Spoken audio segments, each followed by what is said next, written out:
மகரம் ராஜ வேட்டை ஆரம்பங்க. என்ன மகர ராசிக்கு என்னதாங்க நடக்க போகுது? உங்களுடைய ராசிநாதன் சனி பகவானே வக்கரமாக போறாரு.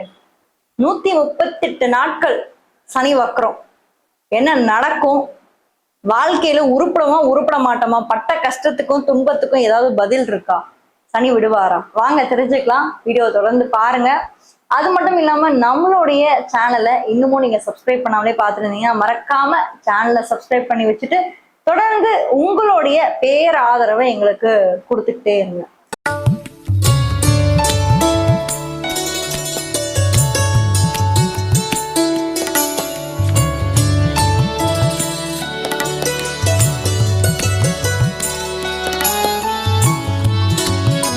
மகர ராசி காலச்சக்கரத்துடைய 10வது ஒரு ராசி. இந்த ராசியோடைய அதிபதி சனி பகவான். இப்போ மகர ராசிக்கு ஒரு விஷயம் நான் என்னன்னு சொல்லிடுறேன். மகர ராசியை பொறுத்த வரைக்கும் நீங்க 7.5 சனியில இல்ல. ஃபர்ஸ்ட் அதை கன்ஃபார்ம் பண்ணிக்கிறேன். ஏன்னா நிறைய பேருக்கு ஒரு டவுட், என்னங்க சனி வக்கரம்ன்றாங்க. முதல்ல நான் 7.5 சனியில இருக்கோமா, என்ன பண்ணிட்டு இருக்கோம் அப்படின்ற ஒரு பெரிய டவுட் உங்களுக்கு இருந்துகிட்டே இருக்கும். பட் மகர ராசிக்கு 7.5 சனி இல்லைன்ற ஒரு சந்தோஷமான ஒரு விஷயத்த நான் ஃபர்ஸ்ட் சொல்லிட்டேன். ஏன்னா நீங்க 7.5 கடந்து வந்துட்டீங்க. நீங்க பார்க்காத பிரச்சனையா, பார்க்காத அடியா, மின்னலா எவ்வளவு பார்த்தாச்சு வந்தாச்சு. இப்ப நீங்க எதிர்நீச்சல் போட்டு அடுத்ததுக்கு போயிட்டு இருக்கீங்க. இப்படி இருக்கும்போது சனி என்ன பண்ணிட்டு இருக்காருன்னா உங்களுடைய ராசிக்கு 3ஆம் இடத்துல வக்ரம். ஓகேவா? சோ 3ஆம் இடத்துல வக்ரம் ஆயிட்டு தன்னுடைய பார்வையின் மூலியமாக 3 வீடுகளை பாக்குறாரு. எப்படின்னா 3ஆம் வீட்டில் இருக்கக்கூடிய சனி பகவான் 5ஆம் வீட்டை தொடர்பு கொள்றாரு 3ஆம் பார்வையின் மூலியமாக. அடுத்து 7ஆம் பார்வையின் மூலியமாக 9ஆம் வீடுன்னு சொல்லக்கூடிய பாகியஸ்தானத்தை பாக்குறாரு. 10ஆம் பார்வையின் மூலியமாக 12ஆம் வீட்டையும் பார்த்துட்டு இருக்காரு. இதுக்கு இடையில இன்னொரு முக்கியமான ஒரு விஷயத்தை பத்தியும் சொல்லிடுறேன். என்னன்னா இவர் பார்க்கக்கூடிய டைம் பீரியட்ல சில கிரகங்களையுமே தொடர்பு கொள்றாரு. எப்படின்னா ராசிக்கு 2ஆம் வீட்டுல ராகு இப்ப இருக்கு, உங்களுக்கு தெரியும். அதே மாதிரி ராசிக்கு 8ல கேது இருக்கு. ராசிக்கு 6ஆம் இடத்துல செவ்வாய். ஆகஸ்ட் மாதத்துல பாத்தீங்கன்னா ராசிக்கு 6ல செவ்வாய் இருக்கு. 7ஆம் இடத்துல புதன், சூரியன், குரு. சோ உச்ச குருவோட முக்கியமான 2 கிரகங்களான புதனும் சூரியனும் இருக்காங்க.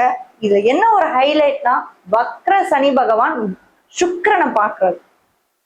வக்ர சனி நீசம் பெற்ற சுக்கிரனை இந்த ஜூலை மாதம் பார்த்துட்டு இருக்கிறது தான் இந்த ஒரு காலகட்டம். இந்த ஒரு காலகட்டம் 138 நாட்கள். இதுல கரியர்ல எப்படி, ஃபர்ஸ்ட் பாயிண்ட் கரியர் தான் நம்ம எடுக்க போறோம். இதுல கரியர்ல எப்படி இருக்க போகுது அப்படின்னா முயற்சிகளை பழிக்க வைப்பாரு, கவலையப்படாது. இப்போ நீங்க ஒரு கம்பெனில ரொம்ப வருஷம் வேலை பார்த்துட்டு இருக்கீங்க. பட் அதுல எந்த ஒரு இம்ப்ரூவ்மெண்ட்டுமே இல்லை. ரொம்ப செஞ்ச வேலையே திரும்ப திரும்ப பாக்குறது. லைஃப்ல ஒரு முன்னேற்றமே இல்லாம இருக்குது. ஏன்னா மகரம் எப்பவுமே எப்படின்னா பாத்துக்கலாம் என்ன இப்போ பாத்துக்கலாம் அப்படின்ற அந்த ஒரு எண்ணம் ஒரு மாதிரி நிலையாவே இருக்காது. கரியர்ல அப்படிதான் இருப்பாங்க. அப்போ சனி என்ன பண்ண போறாருன்னா இந்த வக்கர காலகட்டங்களை, கண்ணா நீ கொஞ்சம் பின்னாடி போப்பா, பின்னாடி நகர்ந்து போ. இந்த 4 மாச காலம் நீ ரிவர்ஸ்ல போய் நீ எடுத்த டெசிஷன்ல ஏதாவது தப்பா எடுத்தியா அப்படின்றத பாருன்னு சொல்றாரு. அப்போ நீங்க ஏதாவது இந்த கரியர்ல ஏதாவது டெசிஷன் ஏதாவது தப்பா எடுத்திருக்கீங்க, இல்ல இந்த கம்பெனியை விட்டு வேற கம்பெனிக்கு போனா நல்லா இருக்கும் அப்படின்ற ஒரு மைண்ட் செட்டை எடுத்திருந்து இப்ப நீங்க அதை இம்ப்ளிமெண்ட் பண்ணுங்க, ஒர்க் அவுட் ஆகும். அந்த முயற்சி பலிக்கும்.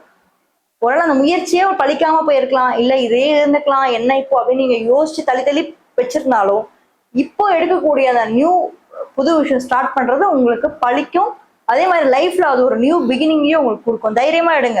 ஏன்னா 3ஆம் இடம் என்பது முயற்சி ஸ்தானம் மட்டும் கிடையாது, ரிஸ்க் எடுக்கக்கூடிய ஸ்தானமும் 3. நம்ம லைஃப்ல ஏதாவது ஒரு புதுசா முயற்சி பண்றது, ரிஸ்க் எடுக்கிறது, எல்லாமே 3. ஸோ அங்கதான் சனி உங்களுக்கு வக்கரமாக போறாரு. ஸோ தைரியமா இறங்கி ரிஸ்க் எடுங்க, பிரச்சனையே கிடையாது. தைரியமா இருக்கலாம், அதெல்லாம் ஒன்றும் பிரச்சனை இல்லை. சரி, ரிலேஷன்ஷிப்ஸ் எப்படி இருக்க போகுது, மேரேஜ்க்கான பாசிபிலிட்டிஸ்லாம் இருக்கா மகர ராசிக்கு அப்படின்னு நம்ம பார்த்தோம்னா, மகரத்துக்கு பொறுத்த வரைக்கும் இந்த நெக்ஸ்ட் ஒரு 4 மாச காலம் குரு உங்களை தான் பார்க்க போறாரு. உங்களை மட்டும் பார்க்க போறது இல்லை, சனியையும் சேர்த்து தான் பார்க்க போறாரு. ஸோ 2 முக்கியமான வீடுகளை பார்க்கறாரு. எப்படின்னா ஒண்ணு மகர ராசியும் அவர் பார்க்கறாரு, இந்த வக்ர சனியும் சேர்த்து பார்க்க போறாரு. ஸோ குரு பலம் உங்களுக்கு ரொம்பவே ஸ்ட்ராங்கா இருக்கு. மோஸ்ட்லி அரேஞ்ச் மேரேஜ்க்கான வாய்ப்புகள் இருக்குங்க. மகர ராசியை பொறுத்த வரைக்குமே பாத்தீங்கன்னா இந்த 4 மாச காலங்கள்ல அவங்களுக்கு பாருங்க குடும்ப உறுப்பினர்களால, குடும்பத்தால எல்லாராலையும் பெரியோர்களால நிச்சயிக்கப்பட்ட ஆசிர்வதிக்கப்பட்ட ஒரு நல்ல திருமண வாழ்க்கை, திருமண வரன் பார்த்துட்டு இருக்கீங்க. இல்லைங்க மேடம், எனக்கு ரொம்ப வயசாயிடுச்சு என் குழந்தைக்கு, இதுக்கு மேல முடியுமா, குருபலம் இருக்கான்னு சில பேர் வந்து கேட்பீங்க. குருபலம் டெஃபினட்டாவே இருக்கு. இந்த ஒரு 4 மாச காலம் ரொம்பவே இருக்கு. இந்த டைம் பீரியட்ல புது முயற்சியை தான் சொன்னேன். முன்னாடி சொன்ன மாதிரி தான் கரியர்ல எப்படி புது முயற்சிகள் எடுக்கன்னு சொல்லணும், அதே மாதிரி நீங்க உறவுகளை இம்ப்ரூவ் பண்றதுக்கும், அதே மாதிரி திருமண பந்தத்தை நீங்க இம்ப்ரூவ் பண்றதுக்கும் புது முயற்சிகள் நீங்க தாராளமா எடுக்கலாம். அது ஒன்றும் பிரச்சனை இல்லை. அண்ட் ஆல்ரெடி இருக்கக்கூடிய குடும்ப உறுப்பினர்கிட்டையும் நீங்க ஒரு நல்ல ஒரு இணக்கமான ஒரு உறவுல தான் இருக்க போறீங்க. அதுலயும் உங்களுக்கு வந்து பிரச்சனையும் இல்லை.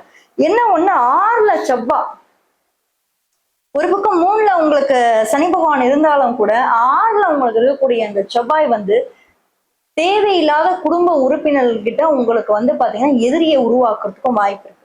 அதெல்லாம் நீங்க கொஞ்சம் கேர்ஃபுல்லா இருக்கணும். ஏன்னா 6ல இருக்கக்கூடிய இந்த செவ்வாய் இந்த வேலையை பார்க்கும்.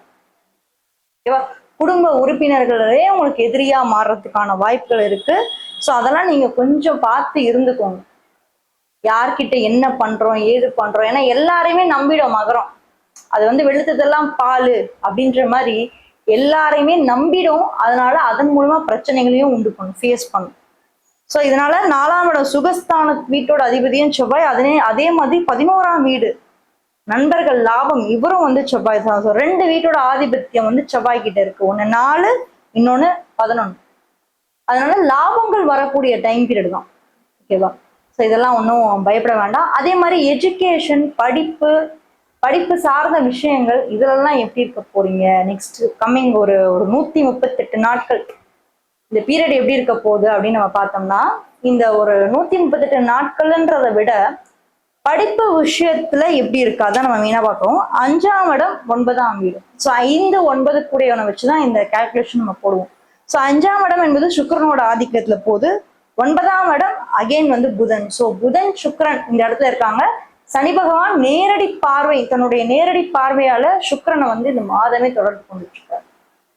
ஸோ ஏதாவது புது கிளாஸஸ் ஏதாவது ஜாயின் பண்ண போறீங்க. ஏன்னா 3ஆம் இடம் அகைன் முயற்சின்னு நான் சொல்லிட்டேன். இப்போ நாங்கள் ஆன்லைன்ல படிக்கணும்னு நினைக்கிறேன் மேடம், ஏதாவது ஒரு யோகா கிளாஸோ இல்லை நாங்கள் வந்து பார்த்தீங்கன்னா ஏதாவது ஆன்லைன்ல ஏதாவது படிப்பு சார்ந்த விஷயங்கள் ஏதாவது பண்ணலாமா, இல்லை ஏதாவது ஒரு லாங்குவேஜ் ஏதாவது புதுசாக கற்றுக்கலாம். ஏன்னா 3ஆம் இடம் என்பது கம்யூனிகேஷன், புதுசாக கம்யூனிகேஷன். ஓகேவா?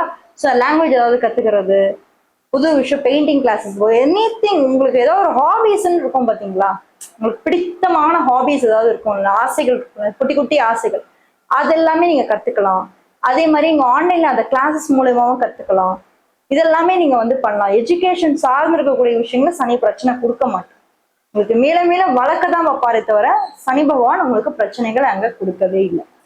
சரி, ஓகே. சிறப்பு கடவுள் வழிபாடு என்ன பண்ணலாம்? மகர ராசிக்கு நெக்ஸ்ட் ஒரு 4 months உங்களுக்கு சிறப்பு கடவுள் வழிபாடு பண்ணா நல்லா இருக்கும், எனக்கு கொஞ்சம் தைரியம் வரும் அப்படின்னா, மிக முக்கியமா நீங்க வழிபட வேண்டிய கடவுள் யார் அப்படின்னு நீங்க பாத்தீங்கன்னா பெருமாள் தான். ஏன்னா பெருமாள் தான் மகர ராசிக்கு 9ஆம் இடத்தோட அதிபதி, மகாவிஷ்ணு பாக்யாதிபதியா வராரு. ஸோ அனைத்து வகையான சகல பாக்கியங்கள், ஐஸ்வர்யங்கள், சொத்து சுகம், பொன் பொருள், காசு, திருமண வாழ்க்கை, இது எல்லாத்தையும் வந்து உங்களுக்கு மேம்படுறதுக்கு மகாவிஷ்ணுவை நீங்க வழிபடும் போது நிச்சயமா துளசி மாலை கொடுங்க. உங்க லைஃப் வந்து மேல மேல ரொம்ப சூப்பரா போகும். துளசி மாலை வச்சு புதன்கிழமைகள்ல வழிபடுங்க, ரொம்ப சூப்பரா லைஃப் வந்து உங்களுக்கு சேஞ்ச் ஆகும். தனுசு ராசி பத்தி தெரிஞ்சுக்கணும்னா இந்த வீடியோல ஃபர்ஸ்ட் கமெண்ட்ல ஃபர்ஸ்ட் லிங்க்ல கொடுத்துருக்கேன். சனி வக்ர பயிற்சி ரொம்பவே இன்ட்ரெஸ்டிங்கா இருக்கும், போய் பாருங்க.